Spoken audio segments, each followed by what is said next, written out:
49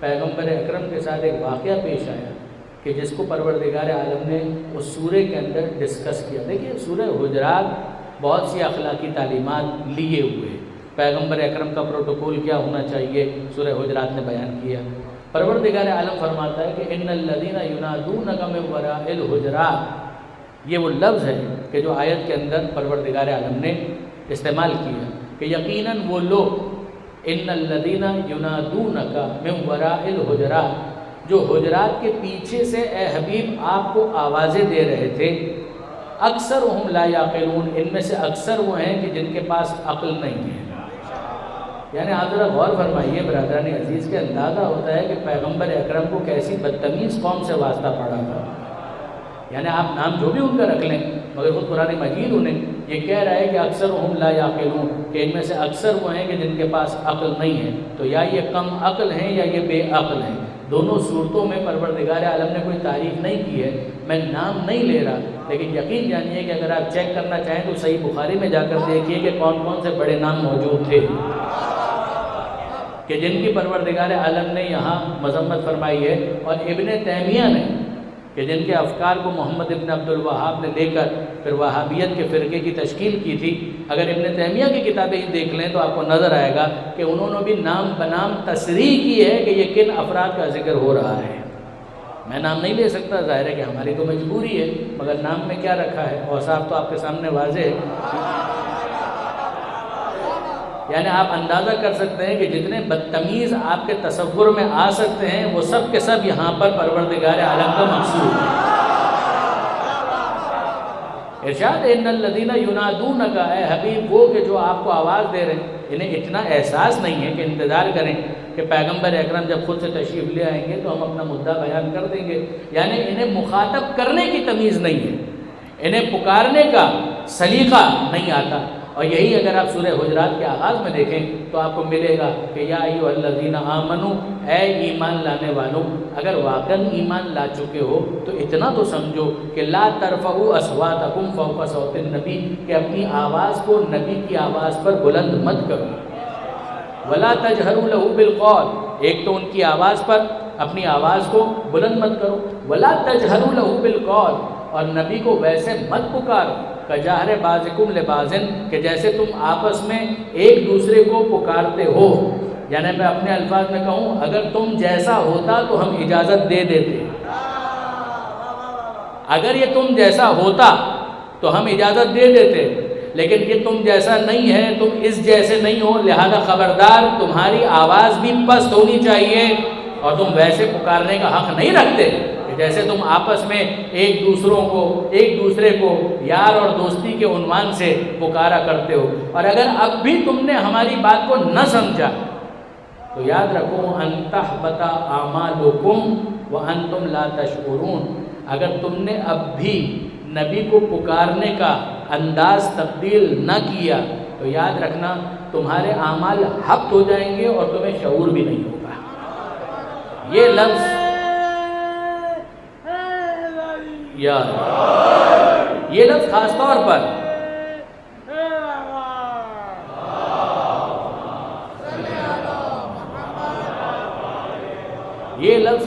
پر توجہ کا طالب ہے. یعنی ذرا غور فرمائیے کہ پروردگار فرما رہا ہے کہ اگر تم نے اپنی آواز کو بلند رکھا نبی کی آواز پر اور ویسے پکارا کہ جیسے تم آپس میں ایک دوسرے کو پکارتے تھے تو یاد رکھو کہ تمہارے اعمال حق کر دیے جائیں گے. ہا، بے اور توئیں، اس کا مطلب کیا ہے؟ حق کا مطلب کیا ہے؟ دیکھیں برادران عزیز، ایک لفظ ہے حق اور ایک لفظ ہے ضبط، ان دونوں کے درمیان فرق ہے. یہ ضبط کا لفظ اردو میں بھی استعمال ہوتا ہے اور بہت زیادہ استعمال ہوتا ہے. کسی صاحب نے سگنل وائلیشن کر دی اور اس کا نتیجہ یہ نکلا کہ ان کی گاڑی کو ضبط کر لیا گیا. گاڑی کو ضبط کر لیا گیا. ضبط کرنے میں کیا ہوتا ہے؟ وہ ضبط کرنے میں یہ ہوتا ہے کہ آپ چالان بھریے، فیس دیجئے، فائن بھریے اور پھر اس کے بعد گاڑی اپنی چھڑوا لیجئے. یعنی ابھی نہیں لے جا سکتے.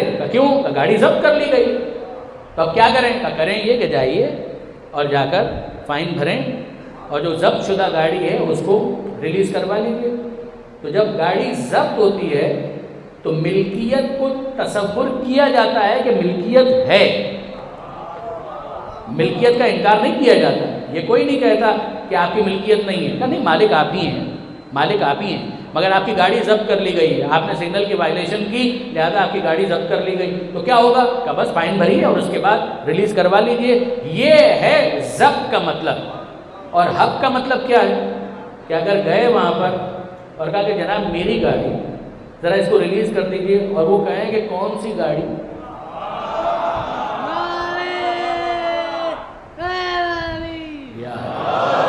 اگر وہ یہ کہیں کون سی گاڑی، کیسی گاڑی، اس کا مطلب کیا ہے کہ وہ جو آفیسر ہے اس نے ملکیت کو ماننے سے انکار کر دیا.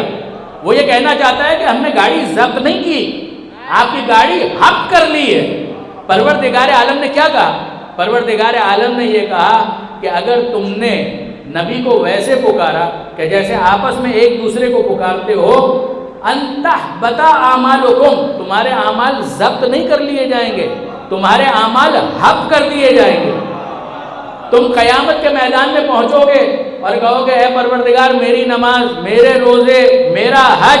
جواب ملے گا کون سی نماز، کون سے روزے، کون سا حج.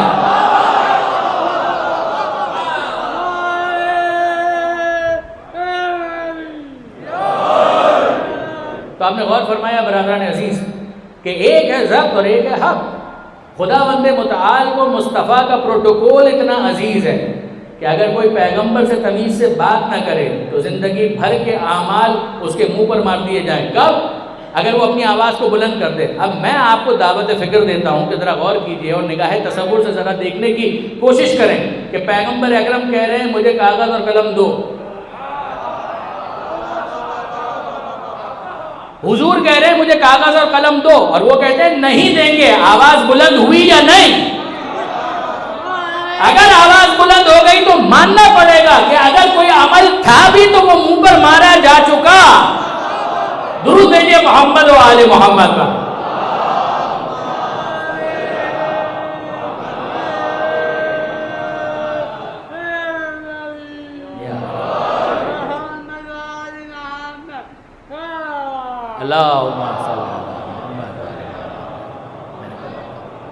اللہ آپ کو خوش رکھے. اب ظاہر ہے کہ ہمارے اتنے محبت کرنے والے دوست ہیں، اتنی محبت سے نعرے لگا رہے ہیں تو ہم منع تو نہیں کر سکتے. ایک مرتبہ درود بھیجیے محمد و آل محمد.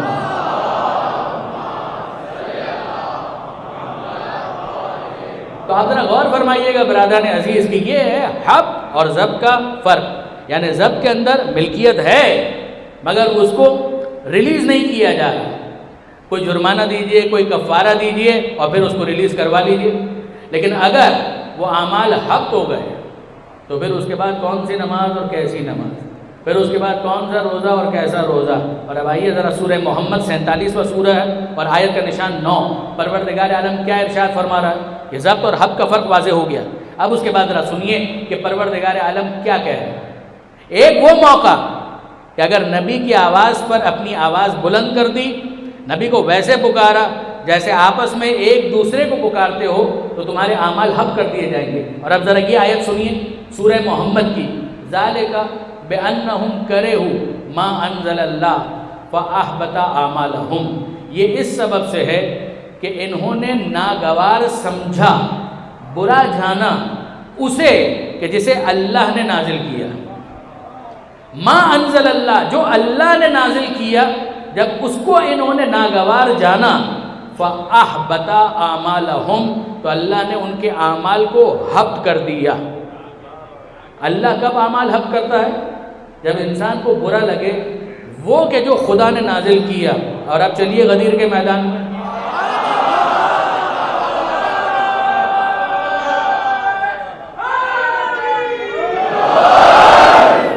اعلان کیا ہے؟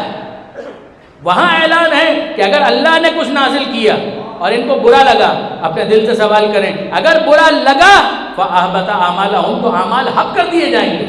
اور وہاں پروردگار نے کہا سورہ مائدہ یا ایھا الرسول بلغ ما انزل الیک من ربک، پہنچا دیجئے وہ جو آپ کے رب کی طرف سے آپ پر نازل کیا گیا ہے. اب آپ نے اندازہ کیا، پیغمبر نے ہاتھوں پر بلند کر کے کہا یہ ہے خدا نے مجھ تک پہنچایا کہ میں مولائیت کا اعلان کرتے ہوئے کہوں من کنت مولا ہو فہذا علی مولا. اب جس کو علی کا مولا ہونا ناگوار گزرتا ہے وہ انتظار نہ کرے، قیامت میں یہی جواب ملے گا، کون سی نماز اور کیسا روزہ۔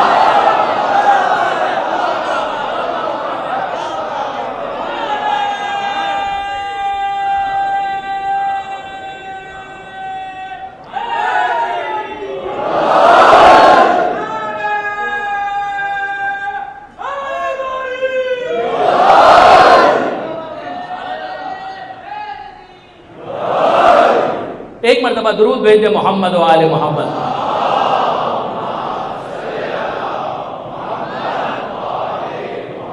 آپ نے غور فرمایا برادران عزیز کہ معیار یہ ہے، ذالک بأنہم کرہوا ما انزل اللہ فاحبط اعمالہم، اگر کراہیت محسوس ہوتی ہے، برا لگتا ہے وہ کہ جو اللہ نے نازل کیا ہے وہ برا لگتا ہے، تو پھر اس کے بعد اعمال حق کر دیے جائیں گے۔ تو اعمال قبول کن کے کیے جائیں گے؟ کہ جن کے دل میں علی سے محبت ہے، کہ جن میں دل میں علی کا پیار ہے، جو علی کی ولایت سے جڑے ہوئے ہیں، علی کی محبت سے جڑے ہوئے ہیں، انہی کی نماز قبول ہے، انہی کا روزہ قبول ہے، انہی کا حج قبول ہے، انہی کے اعمال قبول ہے۔ درود بھیجیے محمد و آل محمد۔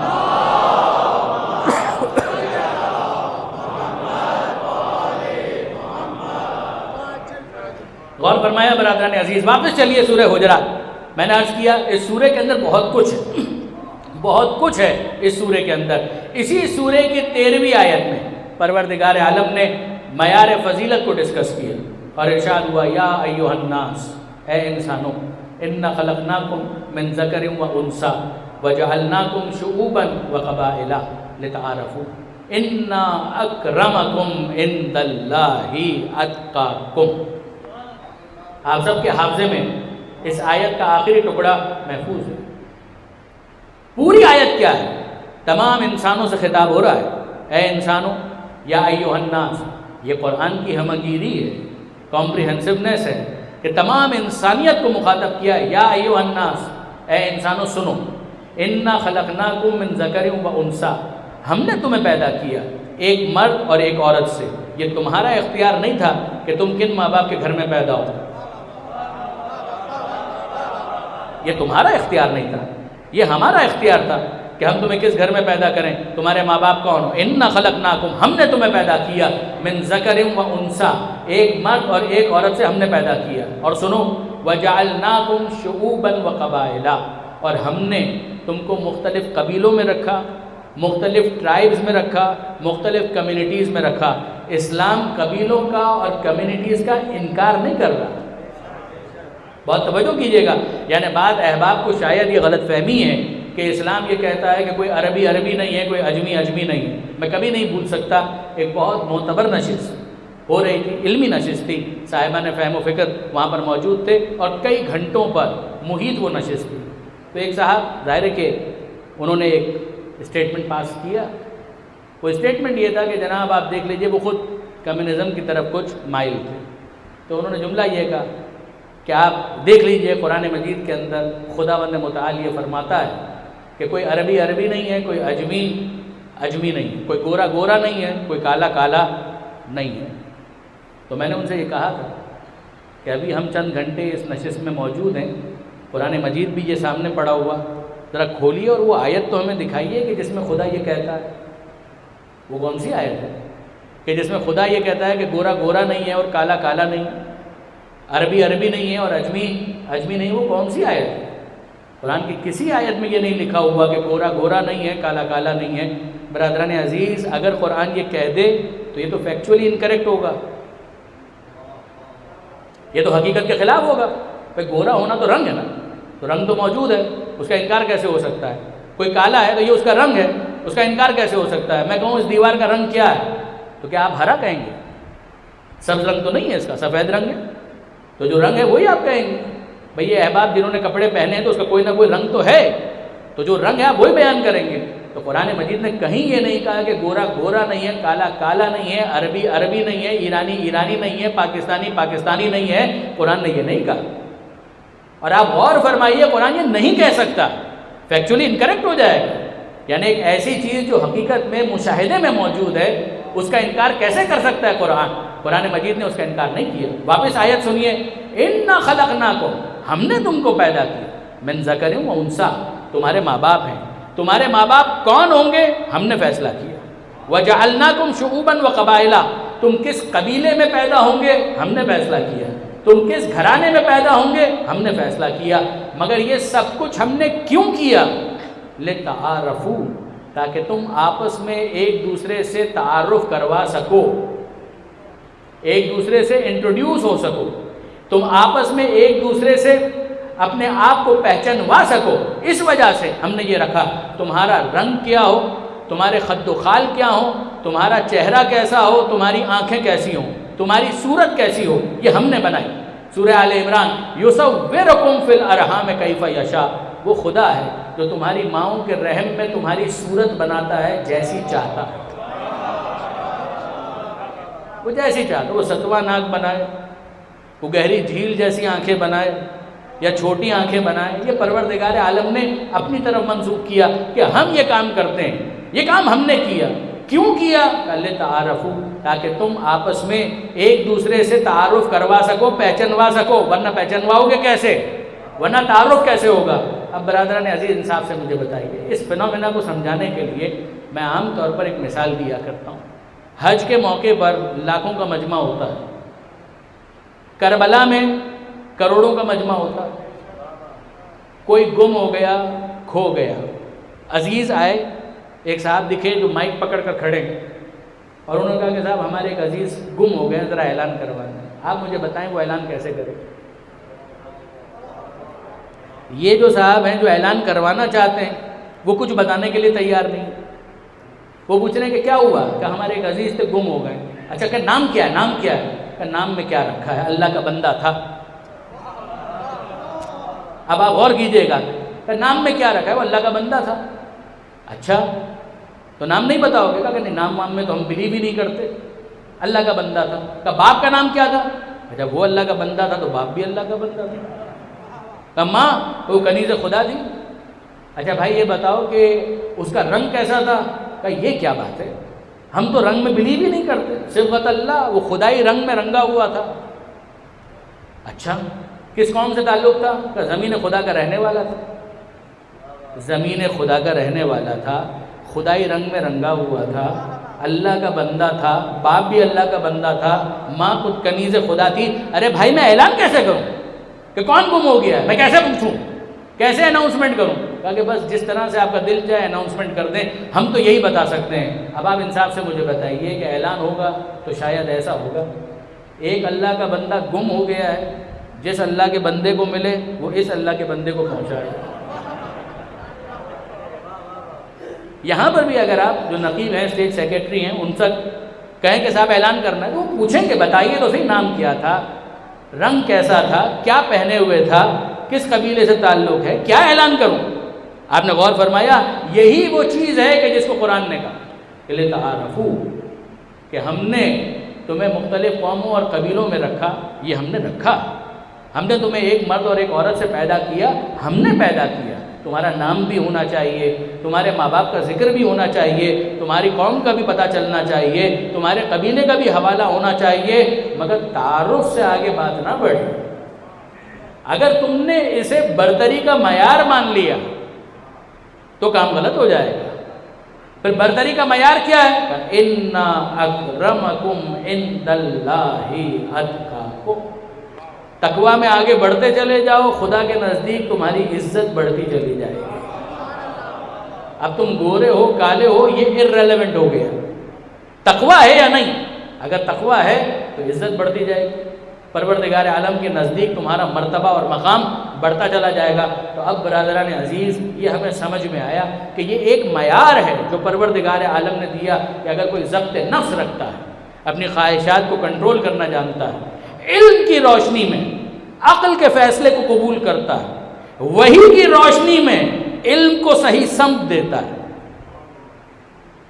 توجہ ہے؟ اپنی خواہشات کو کنٹرول کرتا ہے، اپنے غصے کو ضبط کرتا ہے، علم کی روشنی میں عقل کے فیصلے کو قبول کرتا ہے، اور وحی کی روشنی میں اپنی علم کو صحیح سمت دیتا ہے. یہ پروردگار کے نزدیک اِنَّ أَكْرَمَكُمْ عِنْدَ اللَّهِ أَتْقَاكُمْ. تم میں یقیناً اللہ کے نزدیک عزت والا وہ ہے کہ جس میں تقویٰ ہے. یہ ایک معیار ہمیں سمجھ میں آ گیا، یہ سورہ حجرات، اس معیار کو ذہن میں رکھیے گا۔ اور اب آئیے دوسرا معیار سورہ سجدہ، آیت کا نشان 18، پروردگار عالم فرماتا ہے افمن کان مومنا کمن کان فاسقا لا یستوون، وہ جو مومن ہے اور جو فاسق ہے کیا یہ دونوں برابر ہو سکتے ہیں؟ یعنی تم اپنے کامن سینس کو استعمال کرو کہ ایک صاحب ایمان ہے اور ایک فاسق ہے، کیا یہ دونوں برابر ہو سکتے ہیں؟ جواب دینے نہیں ہو سکتے۔ تو دوسرا معیار فضیلت کا ایمان، پہلا معیار تقوی، دوسرا معیار ایمان، اور اب آئیے تیسرا معیار، پروردگار عالم سورہ زمر میں ارشاد فرماتا ہے هل يستوي الذين يعلمون والذين لا يعلمون، وہ جو علم رکھتے ہیں اور جو جاہل ہیں کیا یہ دونوں برابر ہو سکتے ہیں؟ تین معیارات آ گئے، پہلا معیار تقوی، دوسرا معیار ایمان، تیسرا معیار علم، هل يستوي الذين يعلمون والذين لا يعلمون، تین معیار ہو گئے۔ اب آئیے چوتھا معیار سورہ النساء، فضل اللہ المجاہدین علی القاعدین اجرا عظیما، جو میدان میں جہاد کرنے والے ہیں اور جو بیٹھ جانے والے ہیں، اللہ نے مجاہدوں کو بیٹھ جانے والوں پر فضیلت عطا کی۔ کیا بات ہے، سبحان اللہ۔ یعنی آپ ذرا غور فرمائیے برادران عزیز کہ جو نتیجہ مجھے دینا ہے وہ تو میں تھوڑی دیر کے بعد دوں گا، مگر اس آیت کے ذیل میں اتنا کہنے کا تو حق بنتا ہے۔ آیت نے کیا کہا؟ فضل اللہ المجاہدین علی القاعدین اجرا عظیما، اللہ نے مجاہد فی سبیل اللہ کو بیٹھ جانے والے پر فضیلت عطا کی ہے، تو بیٹھ جانے والے ان کے برابر نہیں ہو سکتے نا، تو اتنا کہنے کا تو حق ہے نا کہ جب بیٹھ جانے والے ان کے برابر نہیں ہو سکتے تو بھاگ جانے والے ان کے برابر کیسے ہو سکتے؟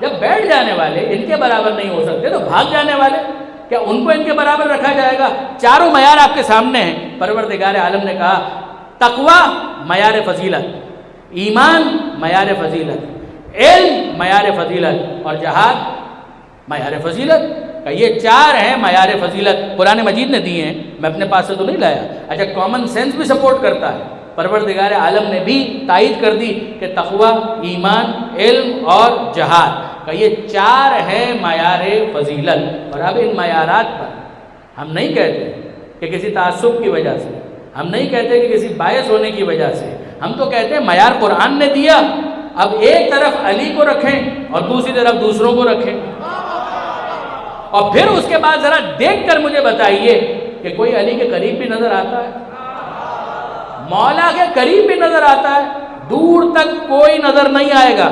اب برادران عزیز معیار ذہن میں رکھیے گا، پہلا معیار تقوی، ایک طرف علی ہے۔ اب میں آپ سے پوچھتا ہوں، مجھے بتائیے کہ جن میں تقوی نہیں ہے وہ تو کیٹیگری سے باہر ہو گئے، لیکن جن میں تقوی ہے وہ کیا کہلائیں گے؟ جن میں تقوی ہوگا وہ کہلائیں گے متقی۔ جو متقی ہوتا ہے وہ صف متقین میں ہوتا ہے، صف متقین میں ہونا اور ہے، امام المتقین ہونا اور ہے۔ اگر کوئی صف متقین میں ہے تو کیا کہنا ہے، لیکن صف متقین میں ہونے والا بھی امام المتقین کے آگے نہیں ہو سکتا، امام المتقین آگے ہوگا، صف متقین پیچھے قائم کی جائے گی۔ یہ ہو گیا پہلا معیار کہ صف متقین والے امام المتقین کے مقابلے میں نہیں آ سکتے۔ دوسرا معیار کیا تھا؟ دوسرا معیار تھا ایمان۔ سورہ سجدہ کی آیت میں نے آپ کے سامنے پڑھی تھی، افمن کان مؤمنا کمن کان فاسقا، وہ جو مومن ہے اور جو فاسق ہے کیا یہ دونوں برابر ہو سکتے ہیں؟ لا یستوون، یہ برابر نہیں ہو سکتے۔ اب اسی ردیف اور قافیے پر صف متقین اور امام المتقین، اسی ردیف اور قافیے پر ذرا اس کو بھی دیکھ لیجیے۔ اگر کوئی مومن ہے، دیکھیے اگر ایمان کسی کے اندر آیا تو اب وہ کیا کہلائے گا؟ مومن۔ جو مومن ہوتا ہے وہ صف مومنین میں ہوتا ہے، صف مومنین میں ہونا اور ہے، امیر المومنین ہونا اور ہے۔ صف مومنین میں ہونا اور ہے، امیر المومنین ہونا اور ہے۔ اور اگر آپ اجازت دیں تو میں لفظوں کو تبدیل کروں کہ اگر کسی میں ایمان ہو تو وہ صاحب ایمان ہوتا ہے، اگر کسی میں ایمان ہو، اگر نہ ہو تو بے ایمان ہوتا ہے، لیکن اگر ایمان ہو تو وہ صاحب ایمان ہوتا ہے۔ صاحب ایمان ہونا اور ہے، کل ایمان ہونا اور ہے۔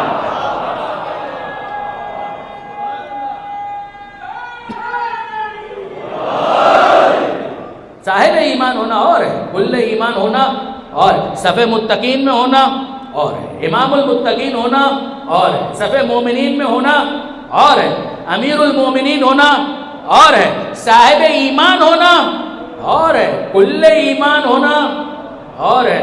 اور اب اس کے بعد تیسرا معیار علم کے حوالے سے آپ انصاف سے مجھے بتائیے، کسی کی مجال ہے کہ منبر پر جا کر سلونی کا دعویٰ بلند کرے؟ سوائے مولا کے کسی کی مجال ہے کہ وہ سلونی کا دعویٰ بلند کرے اور پھر اس کے بعد ذلیل ہوئے بغیر منبر سے نیچے اتر آئے؟ نہیں برادران عزیز، یہ بہت سو نے کوشش کی تھی، اور یقین جانیے مفتی جعفر حسین علی اللہ مقامہ نے ان سارے انسٹنسز کو نہج البلاغہ کی شرح میں کوٹ کیا، بڑی کتابوں میں تو ہے ہی عربی میں، لیکن اردو میں بھی اگر آپ دیکھنا چاہیں تو آپ کو مل جائے گا۔ یعنی آپ ذرا غور فرمائیے برادران عزیز، ایک طرف وہ ہے جو دعوے سلونی بلند کرے، اور دوسری طرف وہ ہے کہ جو یہ کہے بے شرمی کے ساتھ کہ اگر میں سیدھا چلوں تو میرے پیچھے آ جانا، اور اگر میں ٹیڑھا ہو جاؤں تو برائے مہربانی مجھے سیدھا کر دینا۔ ارے جسے خود کے سیدھا ہونے کا یقین نہ ہو وہ دوسروں کا رہبر کیسے ہو سکتا ہے؟ اب جا کر آپ دیکھیں کتابوں کے اندر کہ کس کس نے یہ جملہ کب کب کہا تھا، مگر آپ ذرا غور فرمائیے کہ یہ سوائے امیر المومنین کے کوئی اور آپ کو کہتا ہوا نظر نہیں آئے گا کہ اما واللہ لو سنیت لی الوساطہ فجلست علیہا، وہ پیغمبر اکرم کی سند کہ انا مدینۃ العلم وعلی بابها، میں شہر علم ہوں، علی اس کا دروازہ ہے، انا دار الحکمہ وعلی بابها، میں حکمت کا گھر ہوں اور علی اس کا دروازہ ہے۔ خود مولا سے پوچھئے، مولا فرماتے ہیں اما واللہ، خدا کی قسم، لو سنیت لی الوسادہ فجلست علیہا، اگر میرے لیے اطمینان کی مسند بچھا دی جائے، لأفتیت اہل التورات بتوراتہم، میں یہودیوں کے درمیان توریت سے فیصلہ کروں گا، وَأَهْلَ الْإِنْجِيلِ بِإِنْجِيلِهِمْ، میں عیسائیوں کے درمیان انجیل سے فیصلہ کروں گا، وَأَهْلَ الْقُرْآنِ بِقُرْآنِهِمْ، میں مسلمانوں کے درمیان قرآن سے فیصلہ کروں گا، حَتَّى يَنْتَقُوا صَدَقَ عَلِي وَمَا كَذَبَ، یہاں تک کہ سب بول اٹھیں گے کہ علی نے سچ کہا اور کچھ جھوٹ نہیں کہا۔ اور میں نے خود بعض روایتوں کے اندر دیکھا ہے کہ تتمے میں یہ لفظ آئے کہ مولا فرماتے ہیں کہ میں فیصلہ وہ کروں گا کہ کتابیں بول اٹھیں گی کہ علی نے وہی فیصلہ کیا جو ہم میں خدا نے نازل کیا۔ درود بھیجئے محمد۔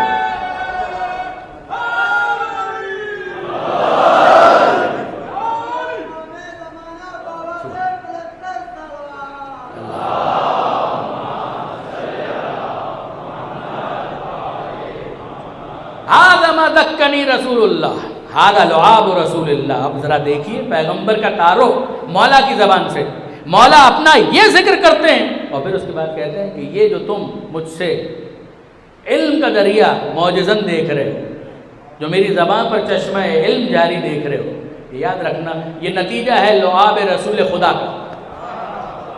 ھذا ما ذکنی رسول اللہ، یہ جو اللہ کے رسول نے اپنا لعاب بطور غذا مجھے عطا کیا تھا، یہ اس کا نتیجہ ہے، ھذا لعاب رسول اللہ۔ اور یاد رکھیے برادران عزیز کہ واقعاً یہ ملتا ہے کہ جب مولا کائنات اس دنیا میں تشریف لائے ہیں تو پیغمبر اکرم چچی کو مبارکباد دینے کے لیے آئے، بے تکلفی تو آپ جانتے ہیں، جناب بنت اسد پیغمبر اکرم اپنی ماں کہتے ہیں، یا امی بعد امی، اے میری ماں کے بعد میری دوسری ماں۔ پیغمبر اکرم ماں کہہ رہے ہیں جناب بنت اسد کو، جس طرح سے جناب ابو طالب نے باپ بن کر پالا، اسی طرح جناب بنت اسد نے ماں بن کر پالا۔ اور جب ولادت ہوئی ہے مولا کائنات کی تو پیغمبر اکرم آئے، خانہ کعبہ میں تشریف لائے اور جناب بنت اسد کو مبارکباد دی، چچی جان فرزند کی ولادت مبارک ہو۔ جناب بنت اسد نے مبارکباد قبول فرمائی، اور قبول کرنے کے بعد اس سے پہلے کہ بنت اسد کچھ کہیں، پیغمبر اکرم نے دیکھا کہ چہرے پر آثار فکر مندی کے نظر آ رہے ہیں، تو سوال کیا کہ چچی جان خیریت، آپ کے چہرے پر فکر کیسی؟ کہا کہ بس بیٹا محمد بات اتنی سی ہے کہ اس فرزند نے اب تک آنکھیں نہیں کھولی۔ تو پیغمبر اکرم نے کہا، مسکرا کر کہا کہ چچی جان آپ پریشان نہ ہو، مجھے معلوم ہے کہ یہ آنکھیں کب کھولے گا۔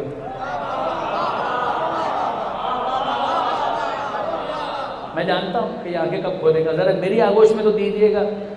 پیغمبر اکرم نے امیر المومنین کو اپنی آغوش میں لیا، مولا کائنات نے آغوش میں آتے ہی آنکھیں کھول دی اور پیغمبر اکرم کے چہرے کی زیارت کی۔ اس موقع پر اللہ کے رسول نے یہ جملہ کہا، خصصتنی بالنظر خصصتک بالعلم، اے علی تو نے اپنی پہلی نظر مجھ سے خاص کر دی، میں نے اپنا علم تجھ سے خاص کر دیا۔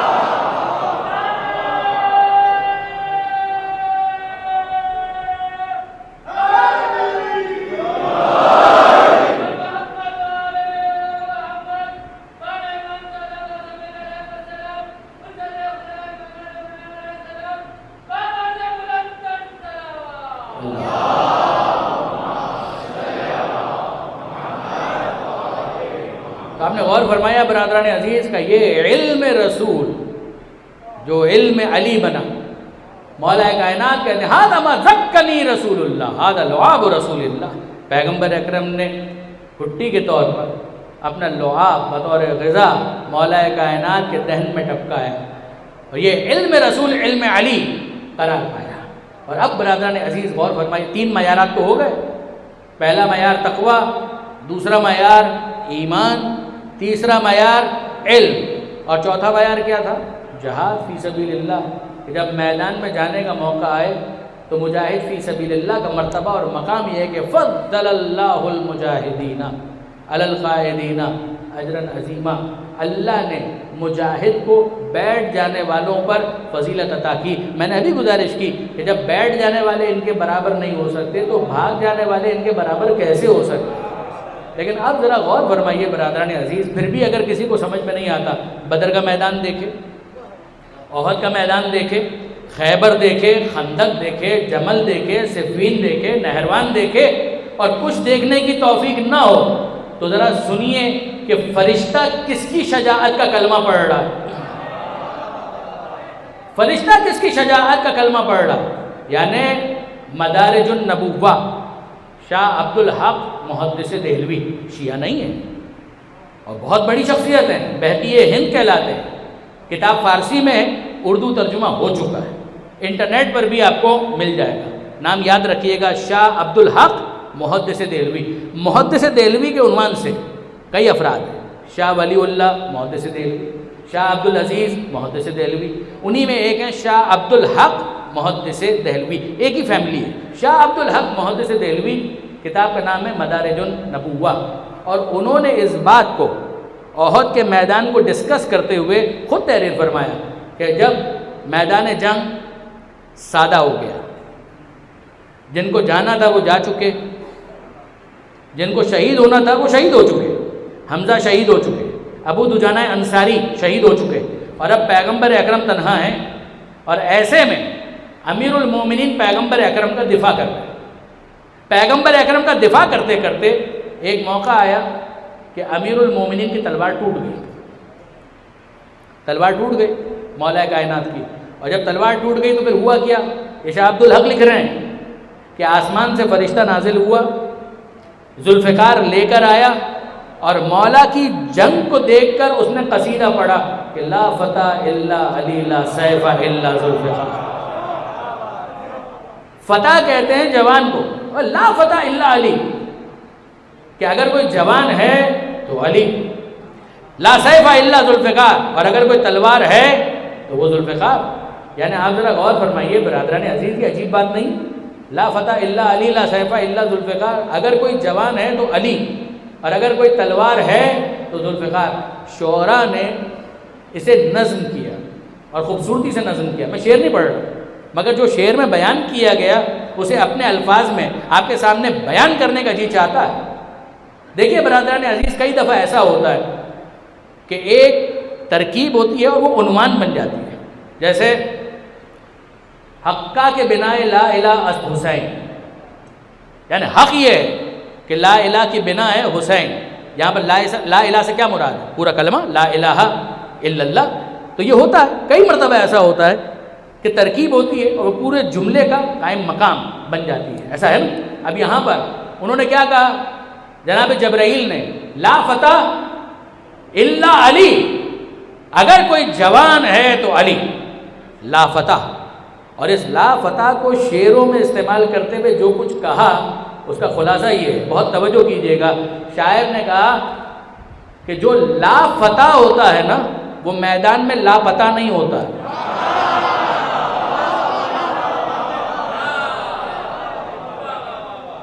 جو لا فتح ہے پھر وہ میدان میں لاپتہ نہیں ہوتا، جو لاپتہ ہوتے ہیں پھر وہ فتح نہیں ہوتے، پھر وہ کہیں اور ہی ہوتے ہیں۔ لیکن یہاں پر جبرائیل نے قصیدہ پڑھا، لا فتح الا علی لا سیف الا ذوالفقار، اور اس موقع پر پیغمبر اکرم پیچھے سے گائیڈ کر رہے ہیں، اے علی ذرا سنبھالنا، دائیں طرف سے حملہ ہو رہا ہے۔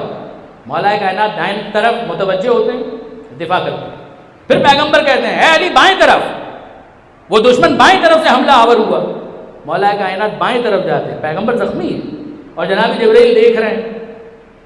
اور جب مولا کائنات کی یہ فداکاری دیکھی تو جناب جبرائیل نے کہا اے اللہ کے رسول ان ھذہ لہی المواسات، یہ ہیں جملے، اے اللہ کے رسول مواسات تو اس کو کہتے ہیں جو علی دکھا رہے ہیں، غم گساری تو اسے کہتے ہیں، ہمدردی تو اسے کہتے ہیں، ساتھ دینا تو اسے کہتے ہیں جو علی دکھا رہے ہیں۔ تو پیغمبر اکرم نے جبرائیل کی طرف دیکھا، شاہ عبداللہ لکھ رہے ہیں، پیغمبر نے جبرائیل کی طرف دیکھا اور کہا کیف لا، بھائی جو علی کر رہے ہیں ایسا ہی تو کریں گے، ایسا کیوں نہیں کریں گے، ہوا منی وانا منہ، وہ مجھ سے ہیں میں ان سے ہوں، تو ایسا کیوں نہیں کریں گے، ایسا ہی کرنا چاہیے علی کو، بھائی علی مجھ سے ہے میں علی سے ہوں۔ اور جناب جبرائیل نے کہا وَأَنَا مِنْكُمَا، میں آپ دونوں سے ہوں۔ علامہ سید علی نقی نقون صاحب علی اللہ مقامہ بہت خوبصورت تبصرہ فرمایا کرتے تھے، وہ کہنے لگے کہ جناب جبرائیل نے کیا کہا، پیغمبر نے کہا ہوا منی وانا من ہوں، وہ مجھ سے ہے میں اس سے ہوں، جبرائیل نے کہا انا منکما، میں آپ دونوں سے ہوں۔ جناب علامہ سید علی نقی صاحب فرمایا کرتے تھے کہ اگر جبرائیل مجھے مل جائیں تو میں ہاتھ جوڑ کر کہوں کہ آپ کا بھی عجیب معاملہ ہے، کبھی دو مل جائیں تو تیسرا ہونے کی کوشش کریں، اور چادر میں 5 نظر آ جائیں تو چھٹا بننے کی کوشش کریں۔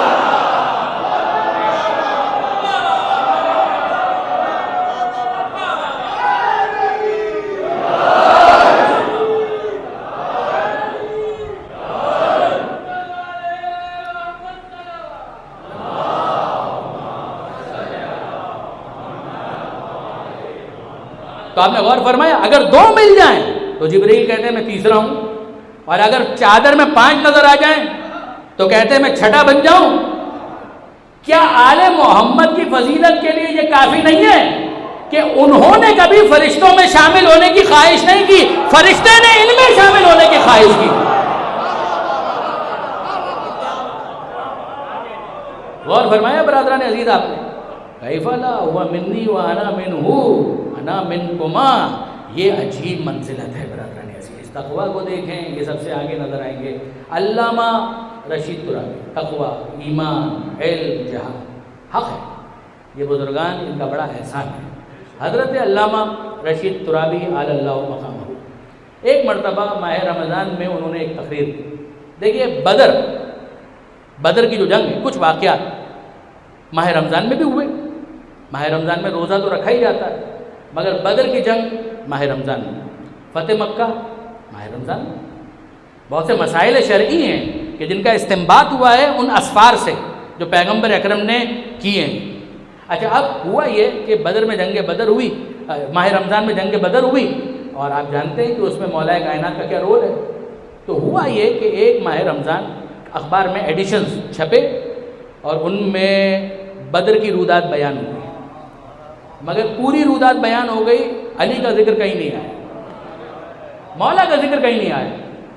اب ظاہر ہے کہ یہ بغض علی کہیں نہ کہیں اپنا اثر تو دکھائے گا، تو پوری جنگ بدر لکھ ڈالی، علی کا ذکر کہیں پر بھی نہیں آیا۔ اب علامہ رشید ترابی تو ان چیزوں کا بڑا نوٹس لیا کرتے تھے، بزرگان میری تائید کریں گے۔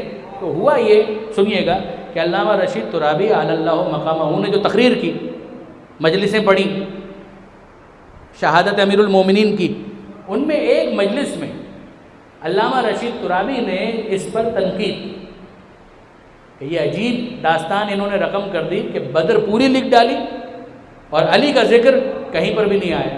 تو پھر اس کے بعد فرمایا علامہ رشید ترابی کا جملہ، وہ کہنے لگے کہ ارے بھائی اگر سورہ یوسف میں سے یوسف کو نکال دیا تو بچا کیا؟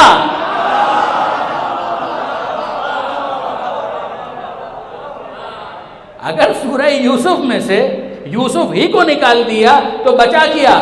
جس طرح سے سورہ یوسف میں سے یوسف کو نکال دو تو کچھ باقی نہیں بچتا، اسی طرح سے اگر بدر میں سے علی کو نکال دو تو کچھ باقی نہیں بچتا۔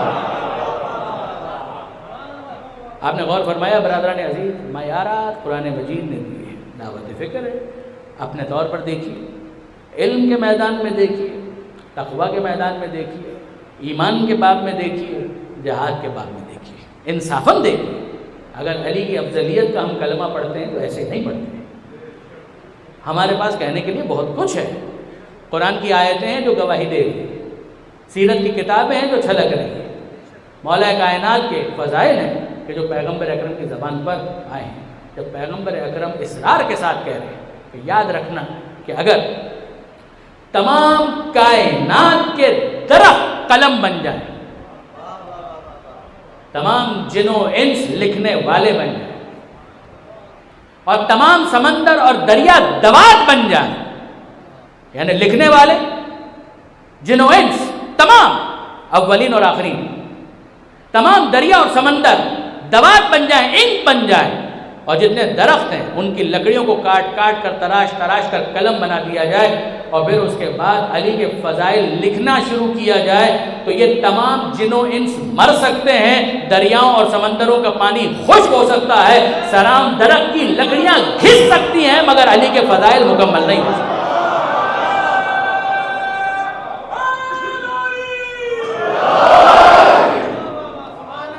جب پیغمبر اکرم اتنی بڑی سند دے رہے ہیں تو پھر اس کے بعد انکار کی وجہ کیا ہے؟ سوائے اس کے کہ کسی کے دل میں اگر بغض علی ہے تو اس کا پھر کوئی علاج نہیں۔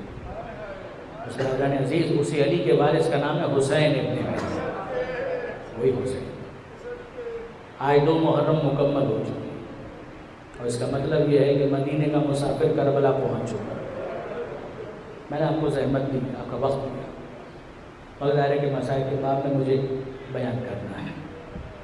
کربلا آمد ہوئی ہے حسین ابن علی کی، اور کس طرح سے رسول کا علم علی تک پہنچا، علی کا علم حسن اور حسین تک پہنچا۔ حسین جانتے ہیں کہ وعدہ گاہ کہاں ہے، مگر ظاہر ہے کہ اسباب ظاہری کے تحت اپنے ساتھیوں کو بھی متوجہ کرنا ہے، بتانا ہے۔ جب پہنچے ہیں کربلا تو رہوار نے آگے بڑھنے سے انکار کر دیا۔ آپ انصاف سے مجھے بتائیے، جب رہوار کو معلوم ہے تو کیا حسین کو نہیں معلوم؟ رہوار نے آگے بڑھنے سے انکار کر دیا۔ حضرت ابو الفضل عباس آئے، کہا کہ آقا ایسا محسوس ہوتا ہے کہ جیسے یہ جانور، یہ رہوار خستگی کا شکار ہے، تھک گیا ہے، میں مرکب تبدیل کرتا ہوں۔ سواری کا دوسرا جانور لایا گیا، حسین ابن علی اس پر سوار ہوئے، مگر اس رہوار نے بھی آگے بڑھنے سے انکار کر دیا۔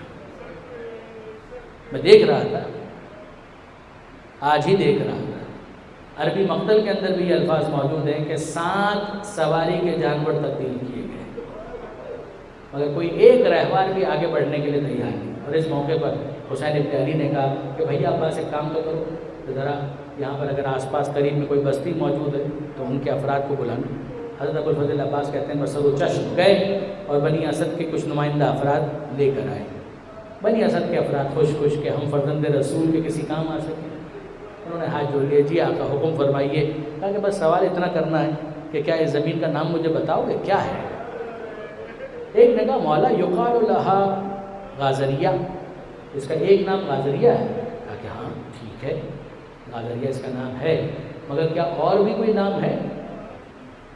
دوسرے نے کہا یقال لہا شاۃ الفرات، مولا اس کا ایک نام شط فرات ہے۔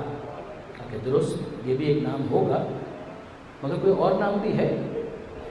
کسی نے کہا یقال لہا نینوا، کہ آقا اس کا ایک نام نینوا ہے۔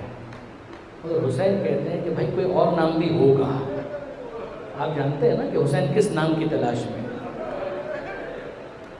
وہ لوگ کہنے لگے کہ مولا یہ وہ نام ہے کہ جو ہمیں معلوم ہے، ان کے علاوہ کوئی اور نام ہمارے حافظے میں نہیں ہے۔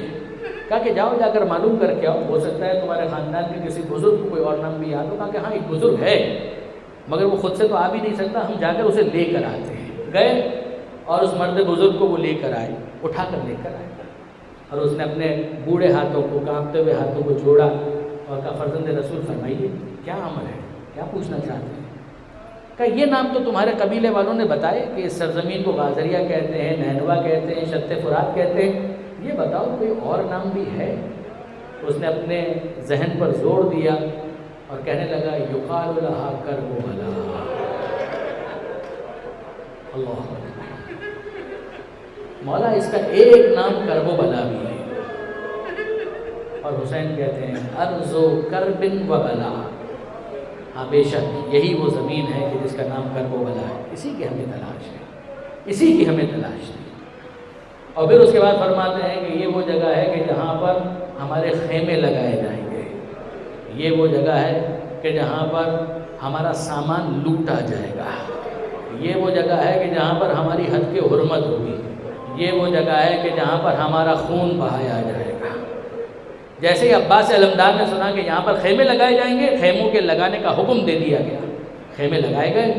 جناب زینب اپنی سواری سے زمین کربلا پر تشریف لائی اور اس خیمے کے اندر داخل ہوئی۔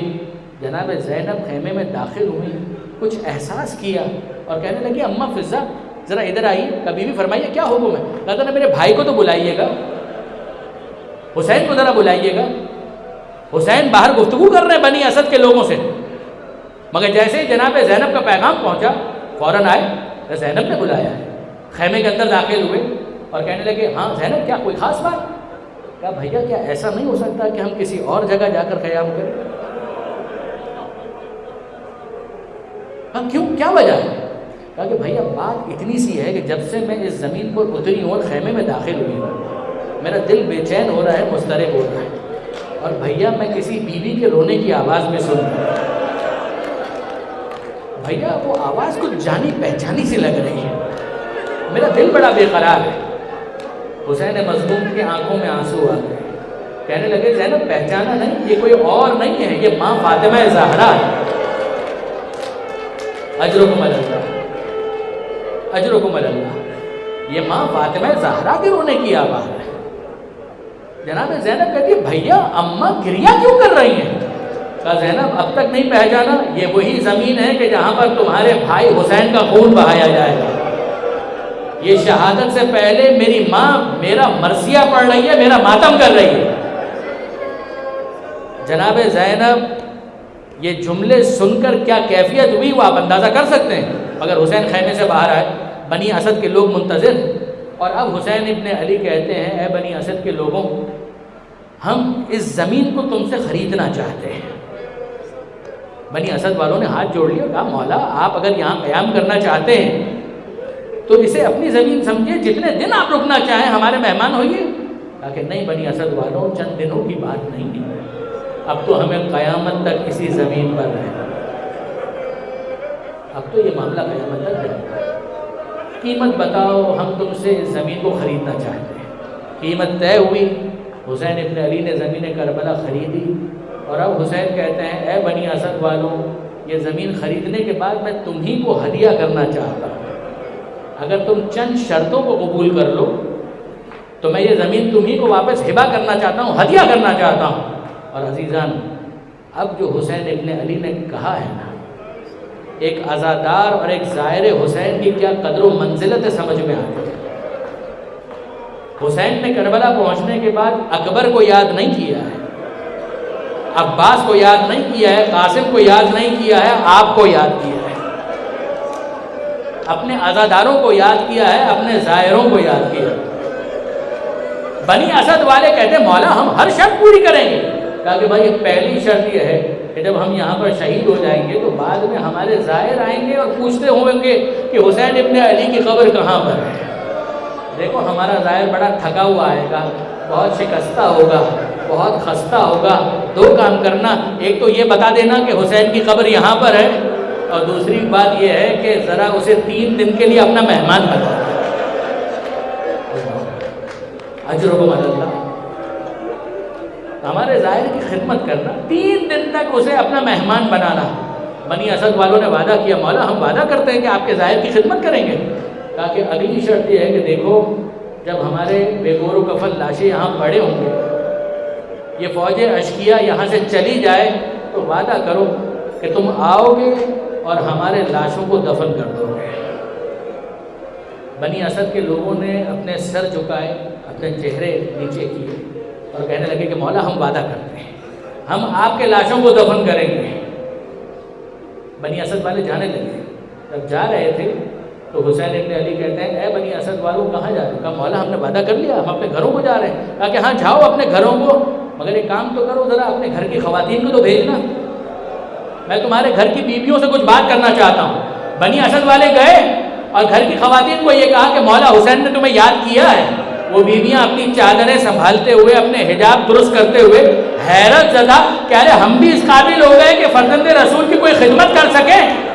وہ آئیں، حسین ابن علی کی خدمت میں ہاتھوں کو جوڑا اور کہا مولا ہم کوئی خدمت کرنے کے قابل ہیں؟ کہا کہ بس اتنا وعدہ کرو، دیکھو یاد رکھنا جس طرح سے تم ہو نا، میرے گھر میں بھی خواتین ہیں، میری بہن کا نام زینب ہے، میری ایک بہن کا نام ام کلثوم ہے، میری ازواج میں لیلا اور رباب ہے، ذرا ایک کام تو کرنا، ان کا خیال کرتے ہوئے، ان کا لحاظ کرتے ہوئے ایک وعدہ کرو کہ اگر تمہارے مرد ڈرنے کی وجہ سے، خوف زدہ ہونے کی وجہ سے ہمارے لاشوں کو دفن نہ کریں تو ایک کام تو کرنا، جب فرات کے قریب آؤ پانی بھرنے کے بہانے ہمارے لاشوں کے اوپر ایک ایک مٹھی خاک ڈال دینا۔ اجرکم اللہ۔ بنی اسد کی عورتوں نے وعدہ کیا اور جانے لگی، اور جب جا رہی تھی تو حسین کہتے ہیں اے بیویوں ذرا ایک کام تو کرنا، اپنے بچوں کو تو ذرا بھیج دینا۔ بنی اسد کی عورتیں سمجھ نہیں پائیں مگر گئیں اور بچوں کو تیار کیا، اے بچوں جاؤ تمہارے نصیب کھل گئے، آج فرزند رسول نے تمہیں یاد کیا ہے، شاید کوئی خدمت تمہارے سپرد کرنا چاہتے ہیں۔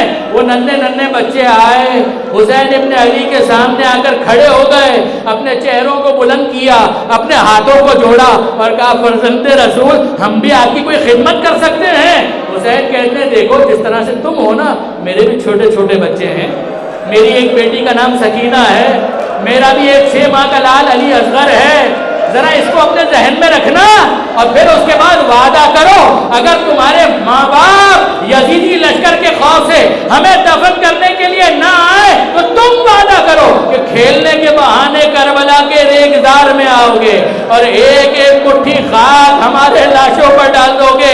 ان بچوں کے آنسو ہیں کہ رکتے نہیں ہیں، بے اختیار گریہ کرنے لگے مگر وعدہ کیا مولا ہم وعدہ کرتے ہیں ہم آپ کے لاشوں کو دفن کریں گے، مگر میں ہاتھ جوڑ کر سید سجاد سے کہوں اے مولا سجاد یہ حسین کو اتنا تکلف کرنے کی ضرورت کیا ہے؟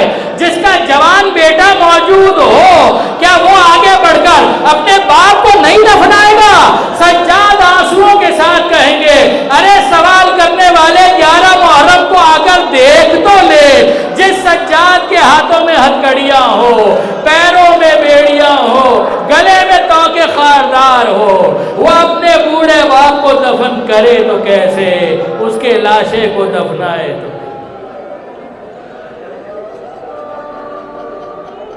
وَسَيَعْلَمُ الَّذِينَ ظَلَمُوا أَيَّ مُنْقَلَبٍ يَنقَلِبُونَ